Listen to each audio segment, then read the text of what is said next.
జై శ్రీరామ్. నేను మౌనికా శంకర. పండగ పూట పండగ ముచ్చట్లే మాట్లాడుకుందాం. హల్లెలూయా. ఒక వ్యక్తి అయ్యప్ప స్వామి మాల వేస్తే ఇంట్లో అతని భార్య కూడా ఆ 41 రోజులు దీక్షలో ఉంటుంది. మనస వాచ కర్మన. స్వామి శబరిమల వెళ్ళి దీపదర్శనం చేసుకొని వస్తాడు. కానీ ఆ స్వామి భార్య ఇక్కడే ఉంటూ ఒక కర్మయోగిలాగా ఆత్మ సాక్షాత్కారాన్ని పొందుతుంది. అంత గొప్పగా ఉంటుంది అయ్యప్ప స్వామి దీక్ష.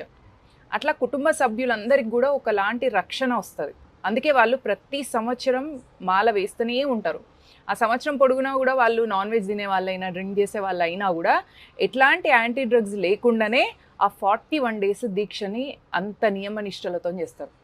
అయితే ఒక స్వామి కూతురు ఒక క్రిస్టియన్ స్కూల్లో చదువుతుంది.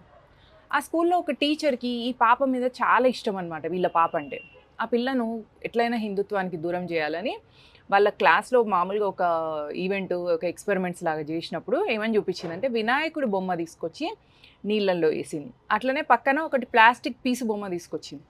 పీసు నీళ్ళల్లో ప్లాస్టిక్ది అయితే మునగదు కదా, వినాయకుడిది మునిగి లోపలికి పోయిన తర్వాత అది మొత్తం కరిగిపోయింది, మట్టిది కదా. అప్పుడు పిల్లలకు చెప్పిన అనమాట, మీకు ఏదైనా ప్రాబ్లమ్స్ వచ్చినప్పుడు మీరు వినాయకుడిని నమ్ముకుంటే మీ ప్రాబ్లమ్స్ పోవు, అదే పీసుని నమ్ముకుంటే మీ ప్రాబ్లమ్స్ అన్నీ పోయి మీరు ఇట్లా నీళ్ళల్లో తేరినట్టు మీ ప్రాబ్లమ్స్ అన్నీ హీల్ అవుతాయని ఆ పిల్లలకు చెప్తే ఎట్లాంటి విషయం వస్తుంది ఆలోచించండి పిల్లల బ్రెయిన్స్లో.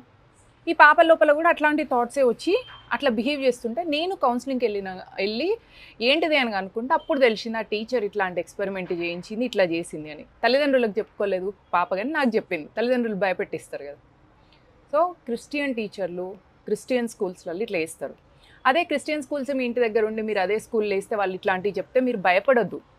ఆ క్రిస్టియన్ స్కూల్కి ఆ ల్యాండ్ బ్రిటిష్ వాడు ఇచ్చిండు.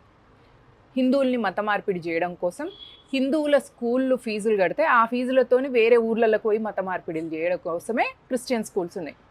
ఈ సెయింట్ మేరీస్ కానీ సెయింట్ ఆల్ఫోన్స్ కానీ ఏదైనా. కాబట్టి ఆ భూమి మనది, ఆ ల్యాండ్ మనది, భారతదేశంలో భాగం అది. బ్రిటిషోడు ఎవరికి ఇచ్చిండు, ఎవంది భూమి, ఎవంది ఈ దేశం, బ్రిటిషోడు వీనికి ఇచ్చుడేంది, వీడు మనం ఇచ్చే ఫీజులతోని మన హిందువులనే వేరే చోట మతం మార్పిచ్చేదేంది. కాబట్టి అది క్రిస్టియన్ స్కూల్ అయినా భయపడకండి, వాళ్ళని నిలదీయండి, చేయండి. మేము ఈ కేసులో ఆ టీచర్ మీద కేసు వేసినాం, పిల్లల్ని మైండ్ని కరప్ట్ చేస్తుందని నేను పర్సనల్గా టేకప్ చేసినాను. మీరు కూడా చేయొచ్చు, అదేం పెద్ద విషయం కాదు. వాళ్ళను భయంలో ఉంచండి.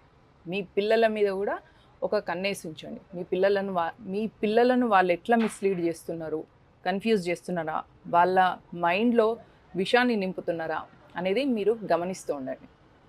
జై హింద్, జై భారత్.